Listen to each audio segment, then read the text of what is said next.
Bonsoir à toutes et à tous, je suis ravie de vous retrouver pour la tranche info en direct sur la chaîne Canal 10, avec au programme de cette Info 10, le journal local et régional qui sera suivi du Focus.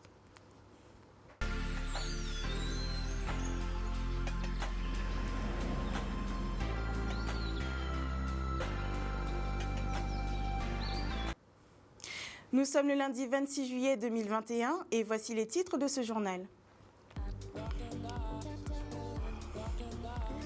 Plusieurs centaines de Guadeloupéens ont déboulé dans les rues de Pointe-à-Pitre contre l'obligation vaccinale, une démonstration de force pour faire reculer les autorités sur des mesures liberticides. Le département a présenté ses commissions permanentes avec un son d'orgue collaboré avec la collectivité régionale. Nous ferons le point avec le président Guy Losbar.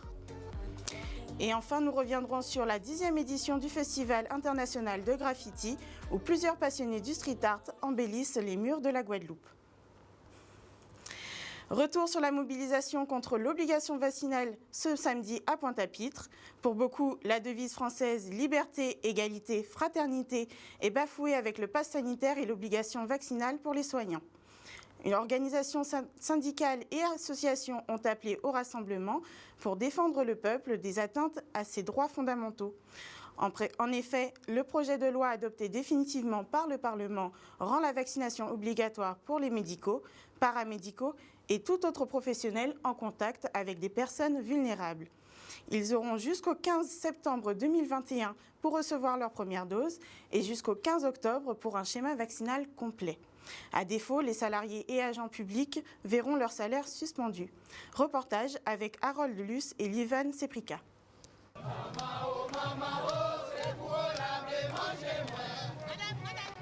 Liberté, égalité, fraternité. Où est l'égalité quand on impose aux soignants de se vacciner et pas aux policiers? Et enfin, où est la fraternité quand on divise les vaccinés et les non-vaccinés? Voilà pourquoi nous, NVPH, on se bat aujourd'hui. Nous sommes contre cette vaccination obligatoire. On ne va pas lâcher tant qu'ils ne vont pas reculer. C'est tuer pour tuer en ça. Il faut arrêter, tirer ça en Guadeloupe. Et il faut voir, je dois la pile fait que ça a triqué encore plus fort sur la pile là, mais ça pas au fin. Moun ka semble petit à petit. Il faut arrêter ça, cette dictature. Il faut montrer le modèle à la France. Souvent la Guadeloupe montrer le modèle là, nous l'occasion aujourd'hui là, de montrer que mobilisation à la Guadeloupe qui fait tuer. Nous serons mobilisés à chaque fois. Et comme je le répète encore et encore, ce que le peuple doit comprendre, c'est que nos politiques craignent la révolution. Et il est temps justement de tous se rassembler, mes amis. On ne peut pas essayer, soi-disant, de soigner les gens par la force, par la police. Ou pas essayer Bamoun Piki, elles vont produire qui n'est pas éprouvé. Et là, pour faire la radie, qui est Piki, qui est obligatoire, le vaccin qui est obligatoire, oui. Mais il y a eu des dizaines d'années d'expérience en ça. C'est un produit qui n'est pas éprouvé et l'imposer par la force, par la violence, parce que c'est de la violence, n'est pas acceptable. Et nous ne pouvons pas accepter ça. Nous ne pouvons pas. De toute manière, ça clair et net. Il peut sauter, il peut faire ça. Et deuxième, les chiffres de l'ARS doivent être contrôlés par une autorité guadeloupéenne.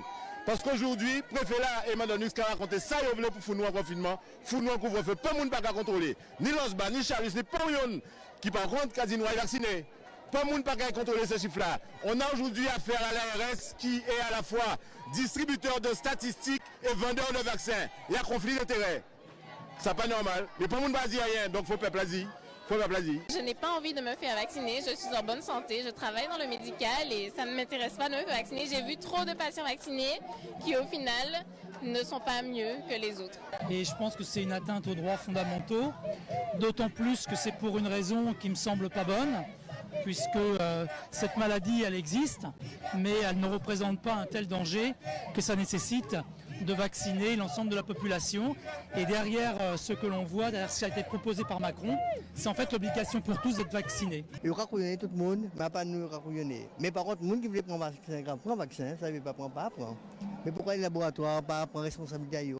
Nous avons garanti le vaccin là. Alors, achetons un bâti, mais concession la radio, en cas de vendre un bâti, pas ni pas garantie, à part la garantie là, on va acheter le bâti là toujours. Je ne suis pas anti-vaccin, mais je ne suis pas pour le vaccin imposé. Voilà, il faut savoir quand même que 88% des Guadeloupéens ne sont pas vaccinés, donc il faut se poser les bonnes questions. Est-ce qu'on dit qu'elle est gourmet, qu'elle est marché, qu'elle est mobilisée, ça qu'est servition bitin? C'est des gens premiers plans, c'est des gens premiers combats qu'on va mener par ci là. Et s'il faut que des mains aillent plus loin, qu'elle aille plus loin. Mais là, il faut commencer par ça. on dit que Guadeloupe n'a pas doit être accepté des habitants qui ne veulent pas. Non, il ne peut pas être accepté et personne ne va être accepté, ça ne veut pas. Interdiction. C'est ça qu'on veut faire, on va faire. Son démocratie. Point barre. Et notez que le CHU a déclenché aujourd'hui le plan blanc. Compte tenu de la situation sanitaire et de la montée en flèche des cas de Covid-19 en Guadeloupe, cette opération déjà lancée au mois de mars est réitérée. Des mesures spéciales seront prises pour assurer la réception optimum des patients avec l'ouverture des lits et le CHU appelle donc à la mobilisation des personnels soignants. Sachez aussi que si vous êtes infirmier ou infirmière en congé bonifié dans le département, l'assistance publique Hôpitaux de Paris donne son feu vert pour que vous puissiez prêter main forte. Et une réorganisation du conseil départemental est en cours avec la mise en place d'une dizaine de commissions mixtes avec la région. Une série de concertations avec les deux collectivités majeures sont donc à prévoir. Le président Guy Losbar veut respecter ses engagements en travaillant avec l'ensemble des élus territoriaux, y compris de la minorité. Le reportage. Conformément à mes propos lors de mon élection, je veux que nous puissions travailler avec tous les territoires et mon souhait c'est de pouvoir travailler avec tous les binômes, tous les élus donc, du département. J'ai pris cet engagement le 1er juillet et c'est pour ces raisons lors de la constitution donc, des commissions, nous avons voulu que la principale commission du département, qui est la commission finances, soit attribuée au niveau de la minorité et aussi qu'il puisse y avoir des vice-présidences dans les différentes commissions pour bien montrer cette volonté et cet engagement. Je pense que c'est un bon esprit de travail, dans la mesure où le conseil départemental est quand même particulier. Tous les conseils départementaux ici présents ont été élus en leur nom par les électeurs de leur canton. Tous, ils ont la même légitimité. Donc cet esprit de travail qui a toujours existé au conseil départemental, qu'on puisse perpétuer cet esprit de travail qui est de travailler ensemble, qui est de co-construire et de construire ensemble, eh bien oui, nous saluons cet esprit-là et nous y participons. Nous sommes là pour pouvoir continuer à travailler dans ce sens-là. Nous aurons une dizaine de commissions mixtes avec la région et nous avons aussi mis en place une organisation avec le président de région et son administration pour se rencontrer tous les 15 jours sur les différents dossiers de la Guadeloupe. Et déjà, cela a initié 2 réunions sur l'eau et sur la filière bovine mardi prochain. Et les 2 administrations vont se concerter au-delà même de ces réunions bilatérales pour que nous puissions avancer conformément à nos engagements. Après une annulation forcée l'an dernier pour cause de Covid, Akio relance sa manifestation L'Explication. On semblait pour démontrer qu'est Cipoté Pavedi accepté. Après les couvre-feux, confinements et autres mesures de restriction, le mouvement culturel veut marquer les esprits en reprenant les déboulés. Une occasion également de rendre hommage à Berthe Riolan, alias Mamie Akio, et Claude Verger, dit Cyprien. Le reportage d'Olivier Moradel. C'est une manifestation que nous avons l'habitude de faire chaque année pendant la période à grandes vacances. Nous avons dit c'est une manifestation là, c'est l'explication. Et le thème à l'année là, ça c'est Cipoté Pavedi accepté. Pour qui nous choisi ça, c'est par rapport au Covid, par rapport à tout confinement et reconfinement, déconfinement que nous avons subi depuis on dit déjà des ans là, parce que nous avons rentré en deuxième année à Covid. L'année passée, l'explication 2021 annulée, nous avons annulé à la dernière minute, mais l'année là, ça nous décidé que nous avons fait et que qui veut pas nous peut annuler l'année là ça, donc nous fait. Alors vendredi, nous faisons belle rose ici dedans. Samedi, tennis piétonne comme d'habitude tous les samedis. Et hier après-midi, nous faisons débouler en hommage à doyenne en nous qui c'est Mario Lambert qui nous paie en début à Simena, qui nous terre en début à Simena. Et nous paidons mon en nous aussi qui de la sécurité qui c'est Verger Claude Di Cyprienne. Donc hier, nous faisons débouler en hommage à eux et en hommage aussi pour dire que yo avec nous toujours. Et dimanche ça nous avons notre déboulé en résistance par rapport à tout problème qu'elle nous dit par rapport au Covid. Des comportations à gouvernement, à élus en nous aussi qui yo ka laissé nous subir tout ça qui a fait, yo ka appliquer des lois sans consentement, sans rien, nous pas comprendre qui gens yo ka fonctionner. Donc c'est pour dire non, nous pas d'accord avec tout ça qui a fait en pays là. Nous avons une période de Covid, en même temps yo ka dit nous comme ça faut nous prendre vaccin, faut nous faire l'obitin et nous pas comprendre les élus, nous pas comprendre qu'est-ce qui a passé en pays là, ben il faut nous revendiquer pour nous dire que nous pas d'accord avec tout ça. Depuis le mouvement l'a créé, nous toujours en lien avec Akio Ce qui fait que Jodla, son jour que nous pouvons joindre, qu'on nous a l'habitude de joindre autrement, mais Jodla aussi, son jour qu'on note. Et le mouvement là, toujours ensemble, toujours à travail. Alors Jodla, nous là, nous avons fait travail là comme d'habitude. Jodla, c'est un problème qui est plus visible, où justement tout le monde a trouvé dans la même position là, alors il a trouvé nous travaillons. De toute façon, en Guadeloupe, nous sommes des militants. Mais ce n'est pas son travail qui, depuis longtemps que ce mouvement là a existé, c'est pour un travail à Jodla, quoi. Ce qui fait nous toujours qu'à militer pour les choses, pour les différents problèmes qu'il y a en pays là, nous toujours qu'à avancer d'une façon ou d'une autre pour revendiquer les choses, pour que nous continuions de travailler convenablement en lignage qu'on nous a fait depuis un moment. On a fait partie de Mascaclé et en venant local là parce que y a dit nous beaucoup de gens là, alors on vient partager un petit moment avec Akiyo. Oui, nous avons fait un petit lignage, c'est important parce qu'il ne faut pas nous oublier que Akiyo c'est maman masse là et c'est le moment pour longtemps nous prenions bitin par rapport à Covid et puis c'était l'occasion de rêver un peu tous les membres, tous les sympathisants et puis voilà. On se rend sur la place de la mairie pour la 2e édition du Bacoa Band, un marché local rythmé par le Gros-Cas. L'association JOC souhaite réaliser un travail solidaire avec les autres associations pour rassembler le peuple autour de la culture caribéenne. Au programme, vente de créations artisanales et démonstrations artistiques réalisées par les jeunes jockiens. Le Bacoa Band, c'est pour nous toujours rester en mouvement, en pays en nous, pour ne pas laisser la Kilti tomber. Et au sein de JOC, nous aussi, son concept économique développé qui est le kakoué. Donc, ou kakoué dans ça au café, ou kakoué en vous aussi, et puis ou kakoué en la kilti. Là, nous faisons deuxième édition, nous tentons deuxième édition, parce que nous toujours bisons qu'on nous bonne pour ne pas laisser kilti en nous tomber. Nous essayons aussi de faire un travail solidaire entre associations, entre intervenants de la culture. Le partage est super important pour nous parce que là, tu as la Kagadeka, nous avons fait, là, nous avons la café, ça va permettre chaque monde d'évoluer aussi. Voilà, ça va permettre de inspirer l'autre, de l'autre dans l'esprit et c'est surtout, ça va créer aussi un lien. Parce que c'est ça qui tient nous, parce qu'on peuple qui panique ici, c'est un peuple qui est en position. Donc c'est important, les jeunes qu'on nous, essayer de tcher ça, les grands qui essayent de porter nous, que ça y a transmettre nous, tradition, culture, qui c'est pas musique, qui c'est pas toutes sortes de art, cuisine, tout bitin. Partager tout ça qui dit, on peut dire oui dans le sens qu'on a joué Goka. Mais c'est celle bitin, c'est celle peut-être culture qu'on a partagé, c'est Goka là, parce que c'est un bitin qui est très très important et l'eau guadeloupéen qui a oublié qu'en fait Goka là c'est la première culture principale en nous. Et il y a plusieurs concepts. Et nous à JOC, concept en nous, c'est entre tradition et modernité, mais tradition là toujours qu'à rester base à tout ça nous qu'a fait. Donc quand on dit le cours de Goka là, ce concept là c'est vivant. Et nous accueillir tout le public, notamment dans une situation de handicap aussi, mais ça c'est depuis dès l'année. Moi-même en tant qu'intervenante en danse traditionnelle, on a toujours fait ça. Le concept c'est kakoué au sein de JOC. Donc kakoué c'est toujours gros cas, mais vers côté moderne là. Et on côté moderne, mais mélangé à toute Caraïbes là, Afrique, Indiens, en fait tout ça nous nie qu'il n'y a pas comme qu'il tient en Guadeloupe. Depuis le début du mois de juillet, la ville des Abîmes propose de participer aux vacances apprenantes et culturelles, un dispositif à destination des enfants issus des quartiers difficiles et qui offre une remise à niveau scolaire ainsi que des activités ludiques. Au menu du jour, confection de recettes 100% locales. Le reportage de Michel Depape. Nous sommes dans le cadre de vacances apprenantes et culturelles. Donc depuis le 5 juillet, tous les matins, toutes les après-midi, nous avons donc la possibilité de permettre aux enfants de se remettre à niveau parce qu'avec la Covid-19, ils ont perdu quelquefois un certain nombre de cours. Nous souhaitions donc les accompagner, leur permettre de réviser, que ce soit en maths, en français, en espagnol, etc. Nous avons vraiment des professeurs qualifiés qui nous accompagnent.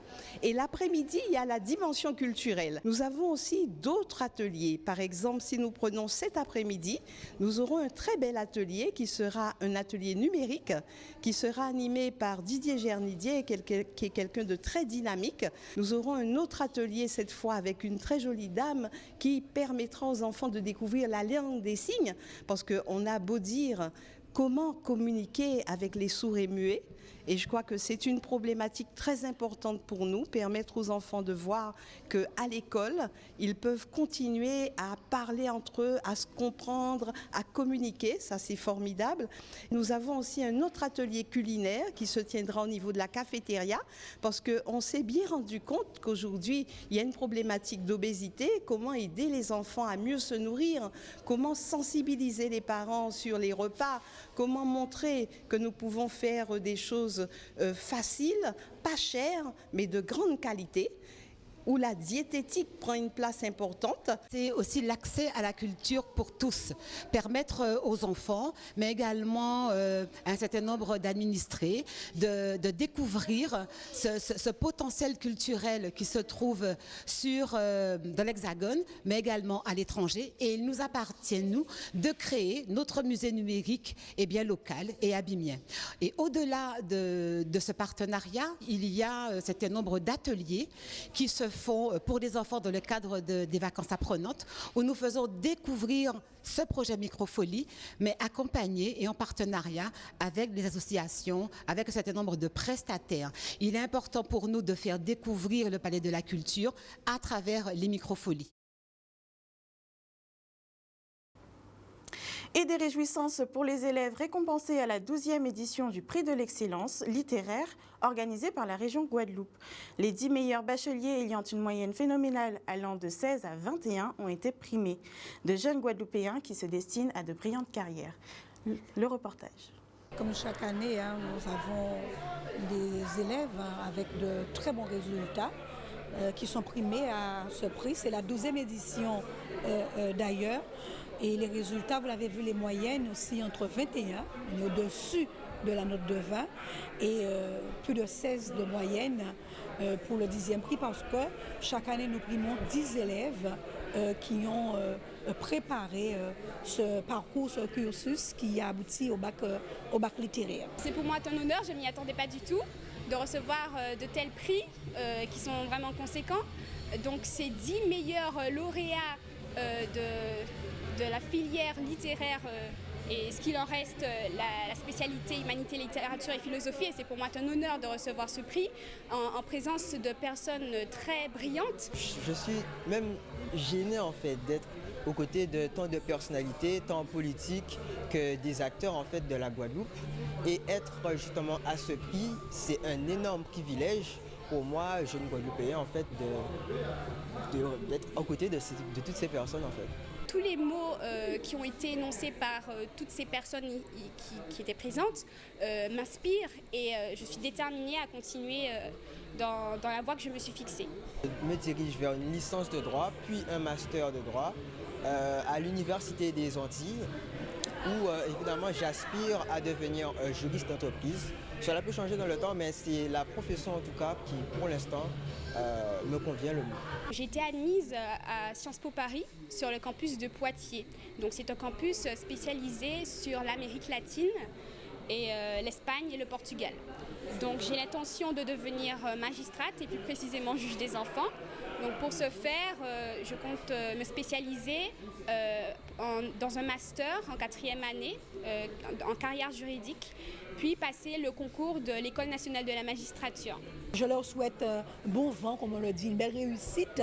Et puis, je sais qu'ils seront dans quelques années à la disposition de leur territoire. On enchaîne avec la journée internationale de la préservation de la mangrove. Des ateliers en plein air étaient proposés ce samedi pour découvrir cet écosystème indispensable pour le maintien de notre littoral.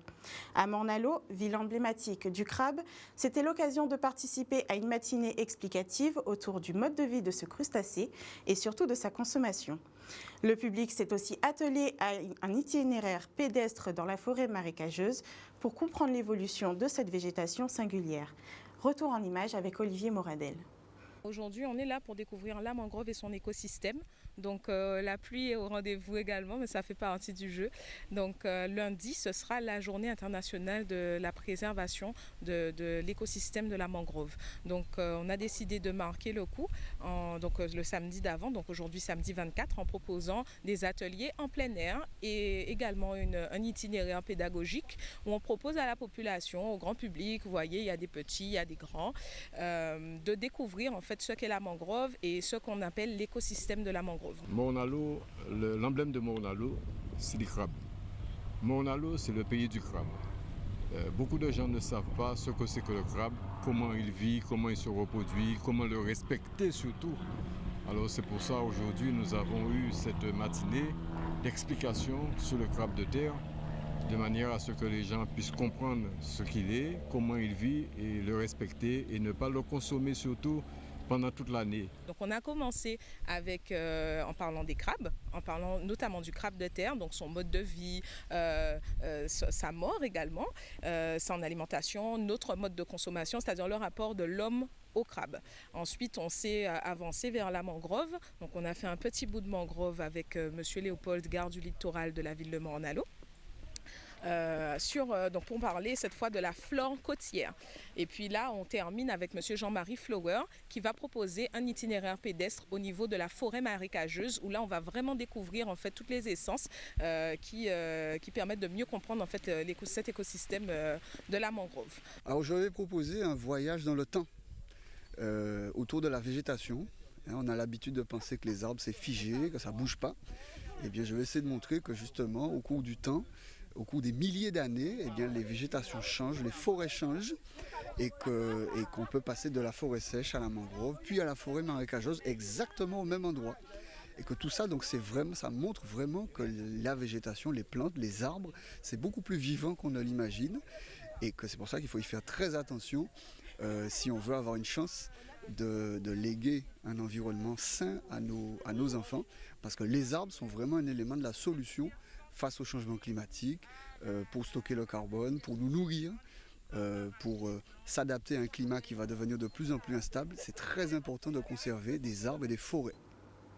Et on termine en couleur avec la 10e édition du Festival international du graffiti.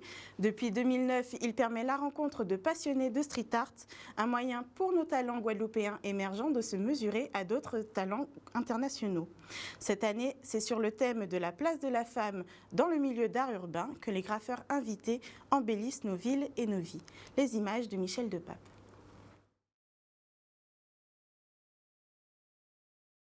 Le Festival du graffiti est né en 2009 déjà et nous avons dans le cadre de ce festival, eh bien, c'est une rencontre artistique d'artistes, de street artistes où on met, comment dirais-je, en lumière le street art, le graffiti.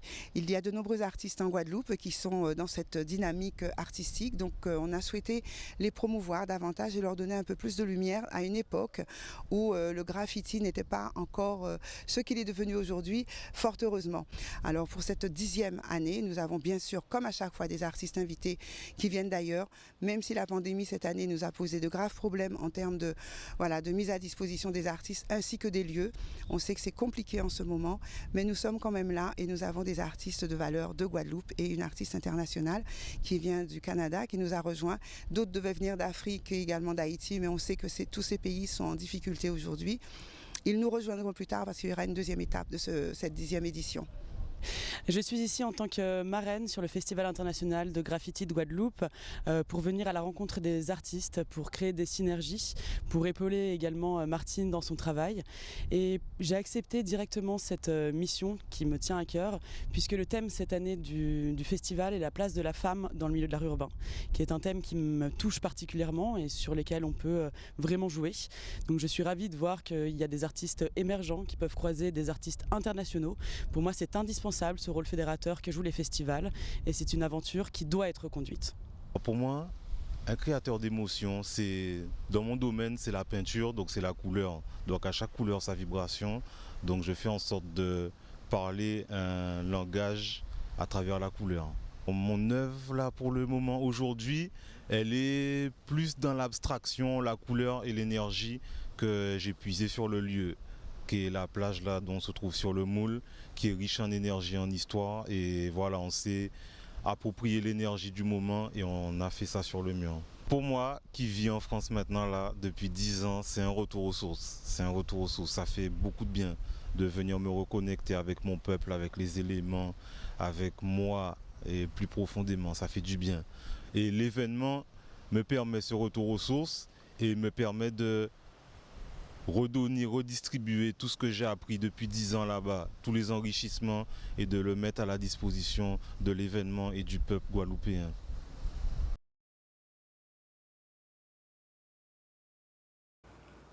Voilà, chers téléspectateurs, nous arrivons au terme de ce journal.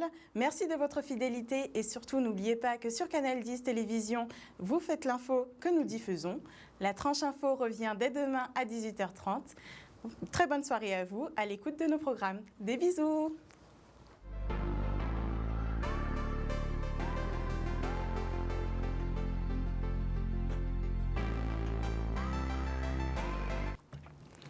Alors j'espère que vous avez apprécié Marine que vous allez retrouver tous les soirs à 18h30 donc pour l'Info 10. Moi vous me retrouverez par la suite à 20h donc pour le Focus et à 19h pour le Focus. Et avant la coupure pub, eh bien on dit bonsoir à qui donc?